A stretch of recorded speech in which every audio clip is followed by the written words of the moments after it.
Hello दोस्तों, स्वागत है आपका आपके अपने यूट्यूब चैनल इसके बेस्ट लॉजिक जीएस अड्डा में।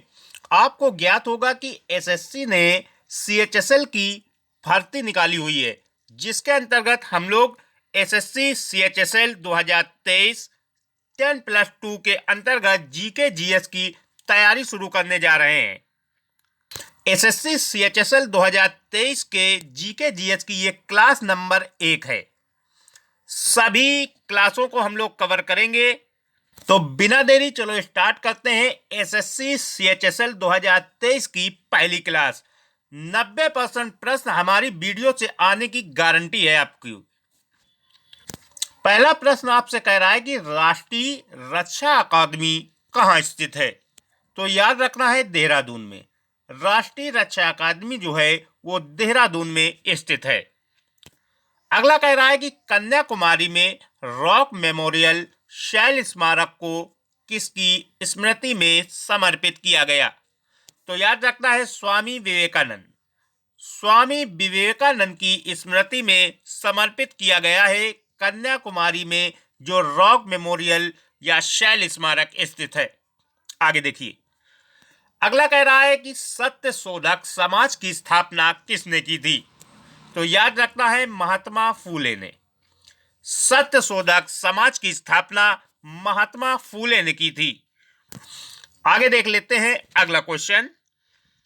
सारे ही क्वेश्चन वेरी वेरी इंपॉर्टेंट है। ये पिछली परीक्षाओं से क्वेश्चन आपके लिए गए हैं। एसएससी की जितनी भी पिछली परीक्षाएं हुई हैं उन्हीं से ये क्वेश्चन लिए गए हैं, इसलिए सेशन को लास्ट तक देखिए। आप देखिए अगला क्वेश्चन।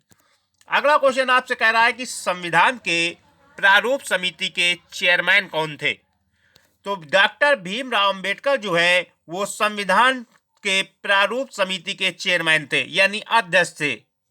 आगे देखिए, अगला आपसे कह रहा है भारत के अरब सागर और बंगाल की खाड़ी से लगे समुद्र तट की लंबाई कितनी है।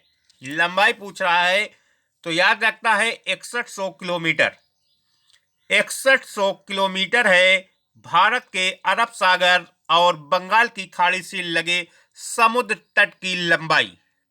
आगे देखिए, अगला क्वेश्चन जो है वो एग्जामिनर का फेवरेट क्वेश्चन माना जाता है। राष्ट्रीय राजमार्ग जिसे नेशनल हाईवे कहते हैं किसको जोड़ता है। तो याद रखना है व्यापार केंद्रों और राज्यों की राजधानी को जोड़ता है राष्ट्रीय राजमार्ग। आगे देखिए, अगला आपसे कह रहा है कि प्रथम विश्व युद्ध कब लड़ा गया। तो याद रखना है 1914 से 1918 के बीच प्रथम विश्व युद्ध लड़ा गया था। 1914 से शुरू हुआ था और 1918 तक चला था प्रथम विश्व युद्ध। आगे देखिए, अगला आपसे कह रहा है कि विख्यात पर्यटन स्थल गुलमर्ग भारत के किस क्षेत्र में स्थित है। तो याद रखना है कश्मीर में। विश्वविख्यात पर्यटन स्थल जो गुलमर्ग है वो भारत के कश्मीर राज्य में स्थित है।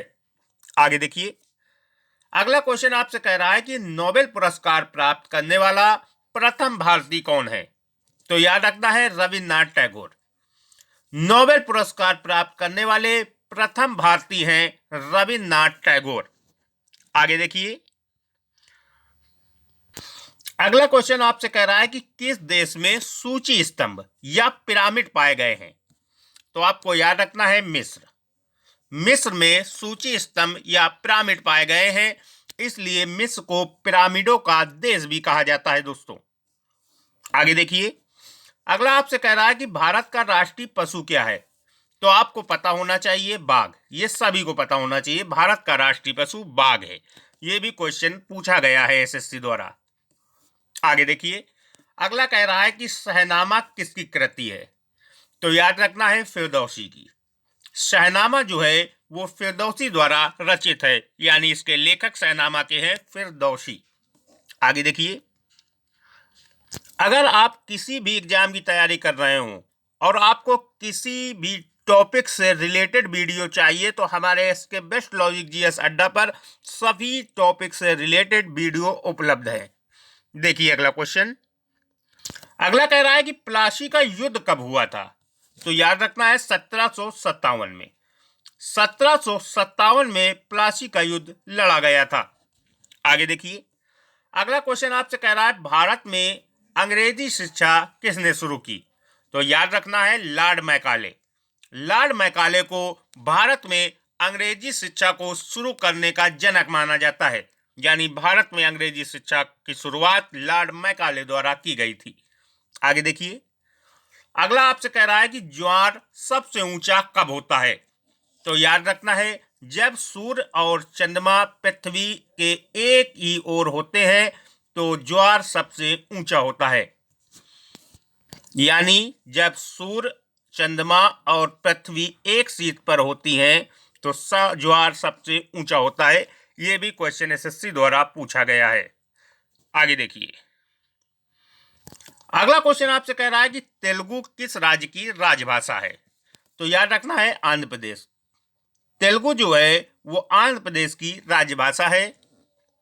अगला आपसे कह रहा है कि जलियांवाला बाग किस शहर में स्थित है? तो अमृतसर में।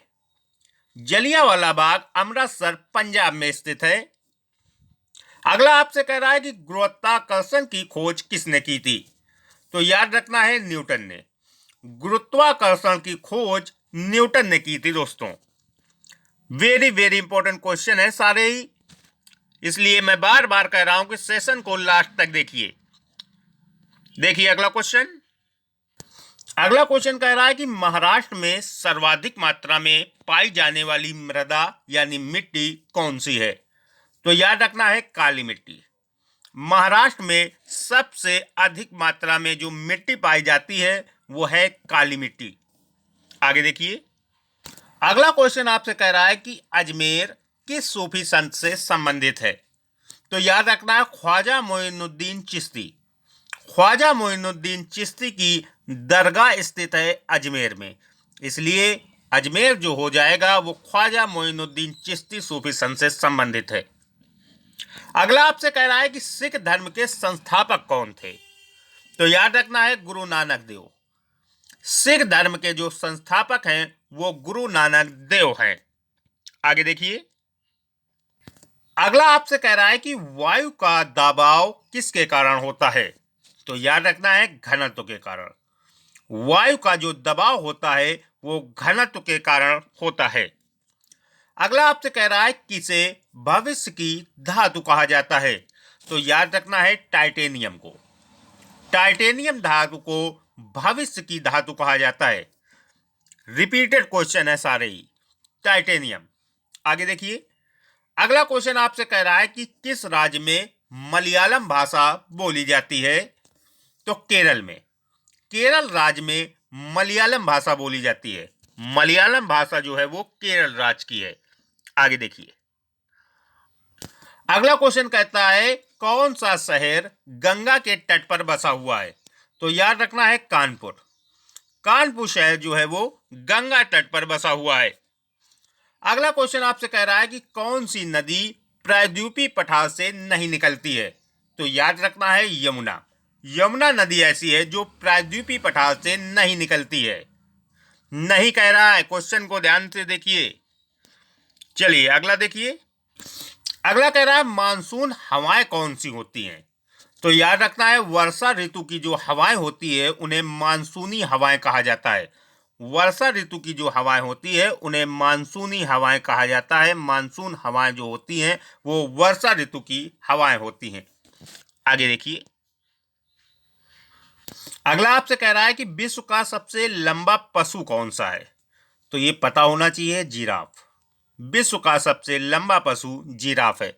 एसएससी यही करता है, कभी कभी बिल्कुल सरल दे देगा, कभी कभी बहुत टफ दे देगा क्वेश्चन, तो सभी को पढ़ना है हम लोगों को। चलिए देखिए अगला क्वेश्चन। अगला कह रहा है भू रक्षण को नियंत्रित किस प्रकार किया जा सकता है? तो याद रखना है सीढ़ीदार टीला बनाकर, बांध बनाकर और वृक्षारोपण करके भू रक्षण को नियंत्रित किया जा सकता है। ये तीनों ऑप्शन में देता है और नीचे चौथा ऑप्शन कह देता है ये सभी। तो आपको याद रखना है सीढ़ीदार टीला बनाकर, बांध बनाकर, वृक्षारोपण द्वारा भू रक्षण को नियंत्रित किया जा सकता है। आगे देखिए, अगला कह रहा है वायुमंडलीय दाब मापने का पैमाना क्या है? तो याद रखना है बैरोमीटर। वायुमंडलीय दाब जो मापा जाता है वो बैरोमीटर द्वारा मापा जाता है, यानी वायुमंडलीय दाब मापने का पैमाना बैरोमीटर है। आगे देखिए अगला क्वेश्चन।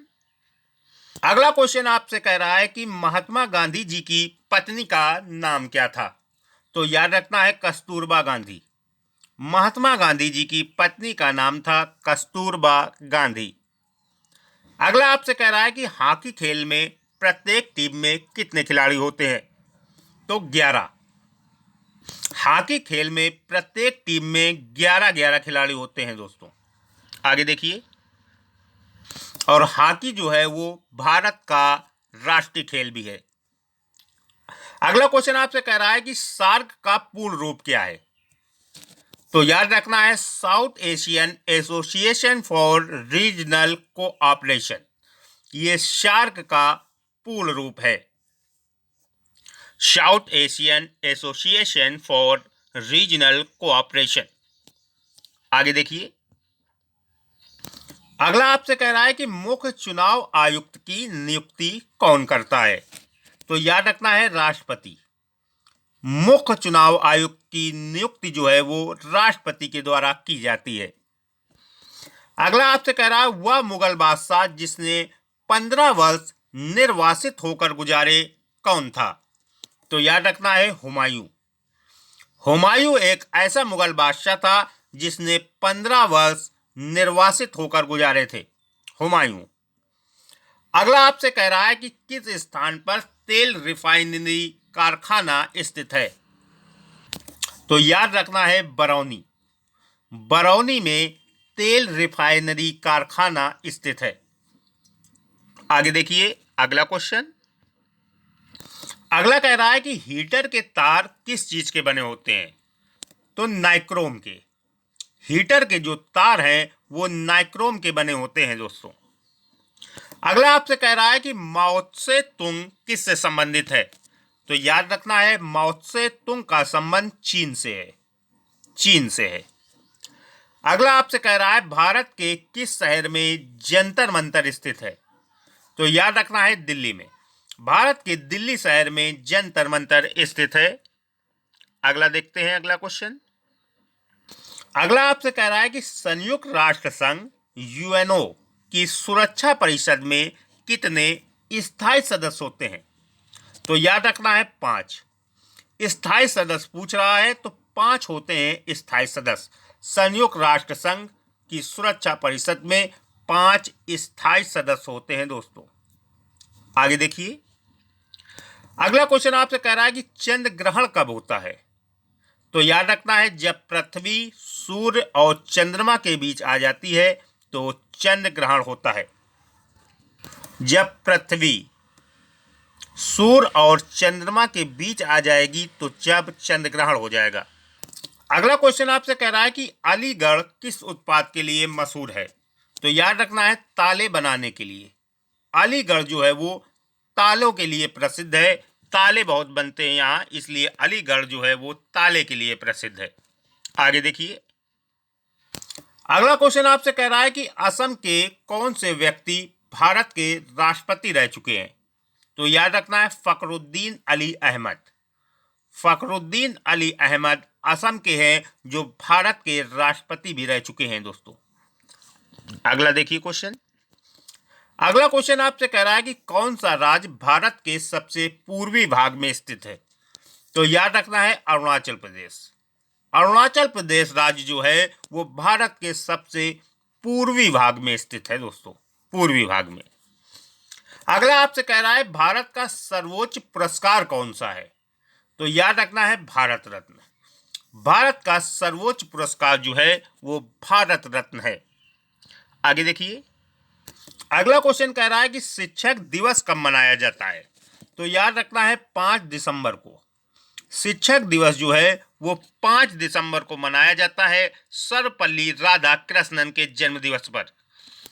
एसएससी जो है दिवस से एक क्वेश्चन जरूर पूछती है। चलिए देखते हैं अगला क्वेश्चन। अगला क्वेश्चन कह रहा है भारत का मैनचेस्टर किसे कहा जाता है? तो याद रखना है अहमदाबाद को। भारत का मैनचेस्टर जो है अहमदाबाद को कहा जाता है। अगला आपसे कह रहा है पृथ्वी के नजदीक वायुमंडल की सबसे निचली परत कौन सी है? तो क्षोभ मंडल। पृथ्वी के नजदीक वायुमंडल की सबसे निचली परत का नाम है क्षोभ मंडल। आगे देखिए अगला क्वेश्चन। अगला क्वेश्चन आपसे कह रहा है चौथ नामक कर किसके द्वारा लिया जाता था? तो याद रखना है मराठों द्वारा। चौथ नामक जो कर है यानी टैक्स है वो मराठों द्वारा लिया जाता था जनता से। चौथ नामक मराठों द्वारा लिया जाता था ये tax. Thanks for watching. Session पसंद आया तो लाइक करें, शेयर करें, चैनल को सब्सक्राइब करके बेल आइकन जरूर दबा दें ताकि आपको हमारी वीडियो की नोटिफिकेशन सबसे पहले प्राप्त हो। थैंक्स, मिलते हैं अगले वीडियो में यानी अगली क्लास में।